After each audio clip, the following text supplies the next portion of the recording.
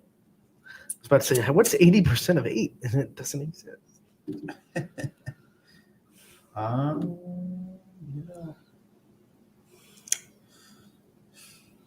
Whose wins are better? Whose losses are worse? So that means champion has 4 out of 5 votes. If they're healthy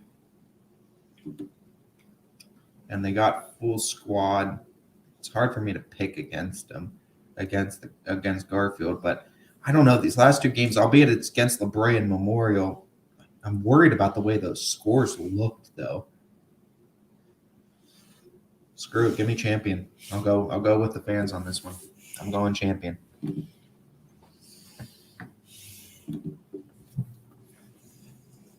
Give me Garfield. I'm going to split with you on this one. This will be an interesting one. That means you could tie. I could. I've kind of ruined this. Liberty goes to Newton Falls. This is my first pick right now. 5 votes, all to the Leopards on the Twitter fan poll. I'm not going to waver with the fans. I think Liberty is on some kind of streak right now. I don't think it ends tonight. I think they go to Newton Falls to get the win. Newton Falls is the conference winner, so you got to obviously give them respect and watch out for the Tigers. Liberty has looked more impressive, and I can't afford to split too often here with you. I still want to keep it somewhat obtainable. Give me Liberty in this one. Western Reserve going to Mineral Ridge. Right now, Western Reserve, 75% of the vote to their favor, this one in Mineral Ridge. And on the call for this one is going to be Eric Hughes making the trip to Mineral Ridge for this one. So it's what? My first pick. Yeah, forks up. Give me the Blue Devils on that one. I'll take the Devils as well. Western Reserve looking like a really good team after that win over Waterloo last Close week. win too, absolutely, and it's a win that really can generate a lot of momentum, and I think that's what you're seeing over there in Berlin Center. Hey Norton, you're going to go into Louisville. Good luck. 100% of the vote right now to the Leopards. Ty, it's your first pick. Does Louisville stay hot, or does Norton pull off the upset in Louisville? Norton. I don't think. If I'm thinking of, I want to check one thing on just this Norton team. If I'm correct, if I look at the right thing, I think my pick's going to be rather easy. We'll see though. Hold on.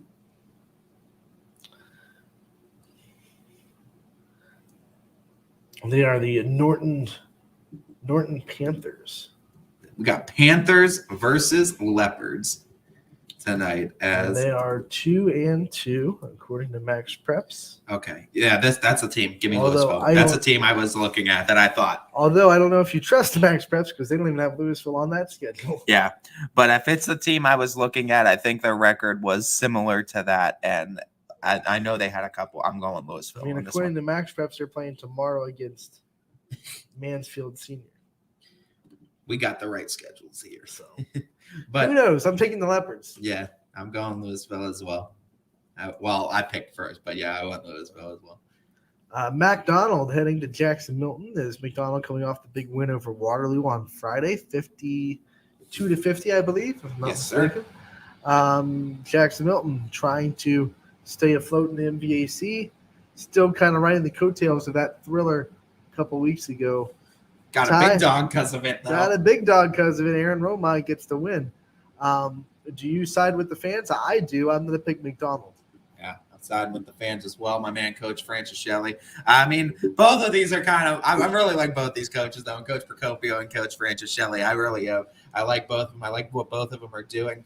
I just seeing both teams, I just think McDonald has a couple more weapons from deep. Not that Jackson Milton can't develop them and surprise us again because they've already done that once on the network. Forks high, raise the stakes. That's what they do. Heartland Christian going to Latonia. Heartland Christian, 75% of the fan vote right now.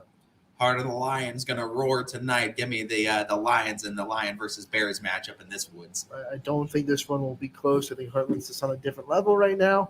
They get the win. This next one, interesting fan vote.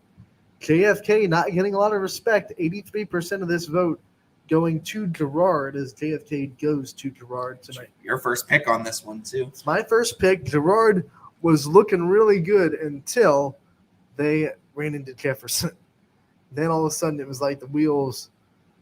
Does that result hurt your look on Girard, or is that just a bad game, or is Jefferson that good? That's the question that I guess I have to answer for myself. And then you have to also, it's still early in the season. How good or not, or struggling is JFK right now? Because they're one game under, and they lost to did they lose to Howland? I feel like they lost to Howland. I think so, yeah.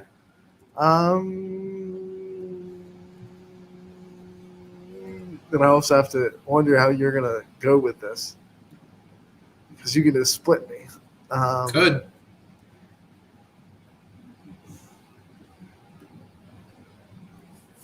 I'm just gonna go with my gut. My gut's saying more on JFK.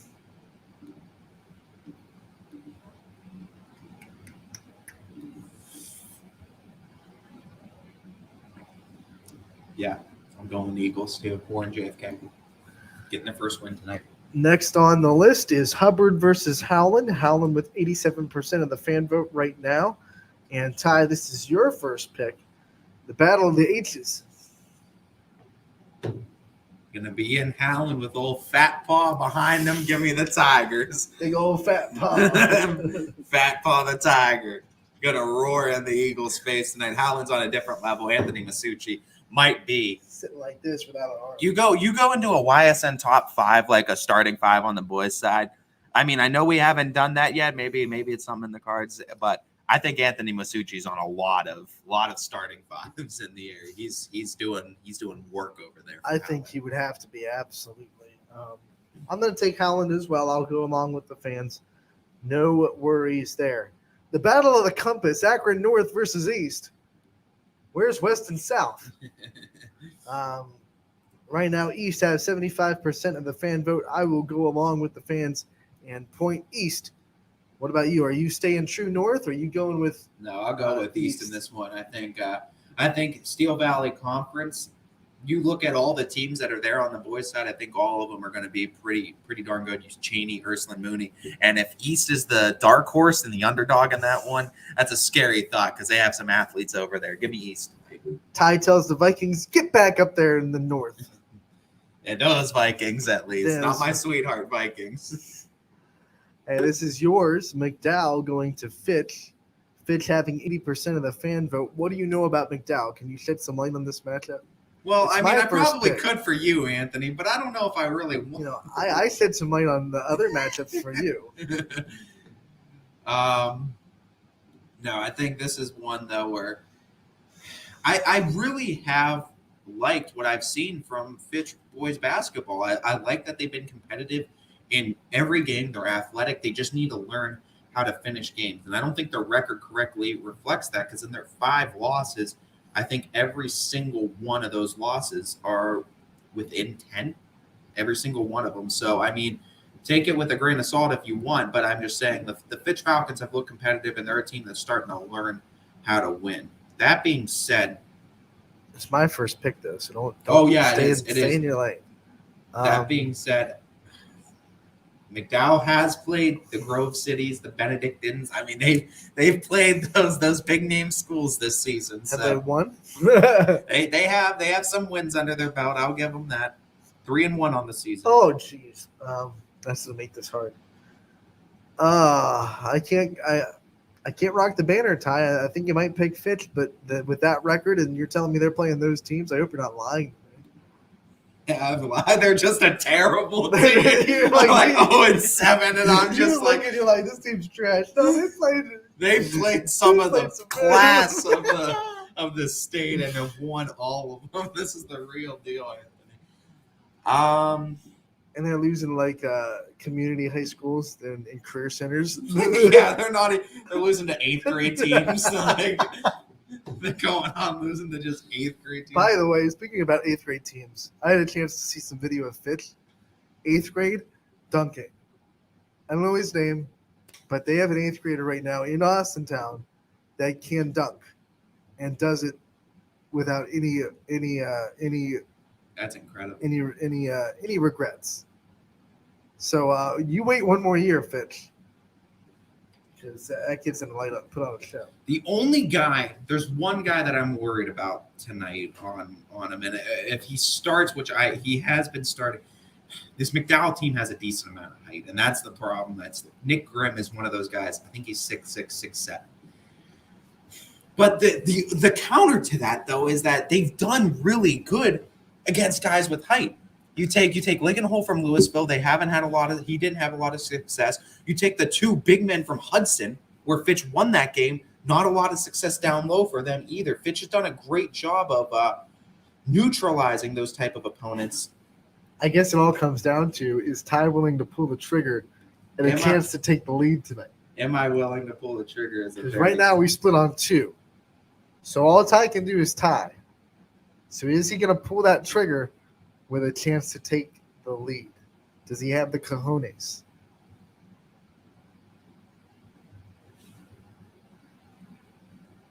I've been down by 8 before. I've come back to this point. I can't afford to split too many on, though. I'll rock with the Falcons, though. Give me Fitch. Oh, he's doing Give me Fitch. Give me Fitch. They're gonna come through for me eventually. They have to. They have to come through eventually. They have to finish a game eventually. I'm flying with the Falcons still. I'm not leaving the flock. Lakeview goes to Jefferson, who looked so impressive on Friday. And that's probably why the fan vote has 100% Falcons. Fly with the Falcons again for me. I'm going with it. I'm flying all Falcons again, going Jefferson. This time I'm rolling right with you. I don't think anything's stopping this Jefferson train yet. East Palestine, they are going to be hosting Beaver County Christian. Tim Figley on the call. What do you think on this? This is my first one. Yeah. You want to drop some knowledge on old Beaver County Christian on us? Yes. They are a very proper team with some really good morals. It's like they come from Christian background. They come from a Christian background. They have a lot of faith in themselves, in the higher power. And they're going to lose tonight. East Palestine gets to win at home. He's like, yeah, Beaver County Christian, just responsible for East Palestine getting a win tonight. Sure, I'll rock with the Bulldogs with you. No harm, no foul. Give me EP. There you go.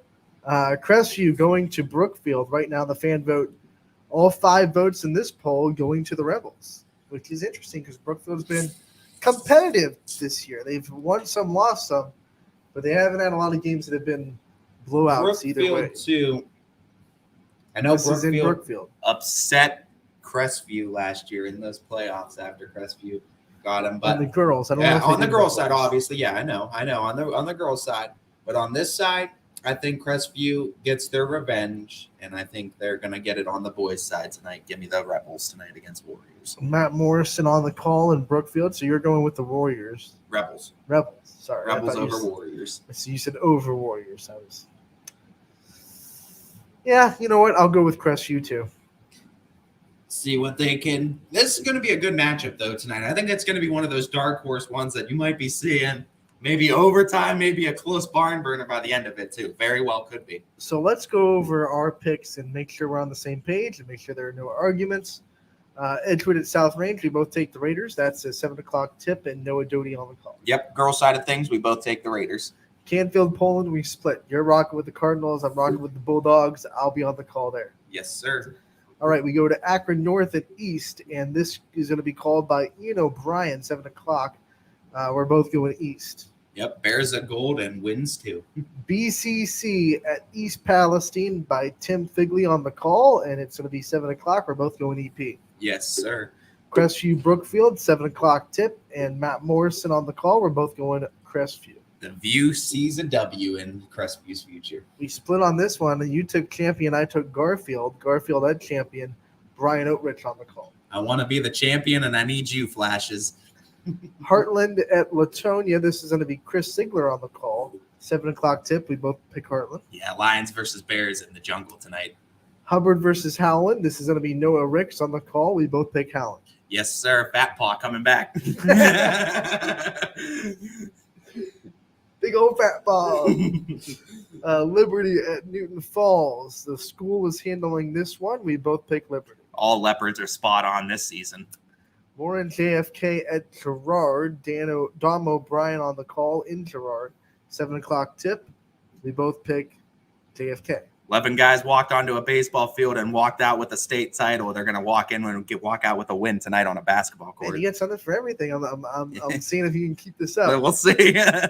McDonald at Jackson Milton. Donnie Ricatelli and I have the call in North Jackson. 7 o'clock tip. We both pick the Blue Devils. I'm loving the way that McDonald plays in the fourth quarter. Francis Shelley and the Blue Devils. McDowell at Austintown Fitch. Ty, you're going to be on the call. And we split. I pick McDowell. You pick Fitch. I'm flying with the Falcons still. I hope they got to come through eventually. Subpar. You've used it before. Norton at Louisville. Bob Burrick on the call in Leopard Nation. 7 o'clock tip. And we both take the Leopards. They rock the baby blue, and they're certainly going to make Norton cry tonight. Springfield at Lowville. Romo and Richie on the call, 7 o'clock tip.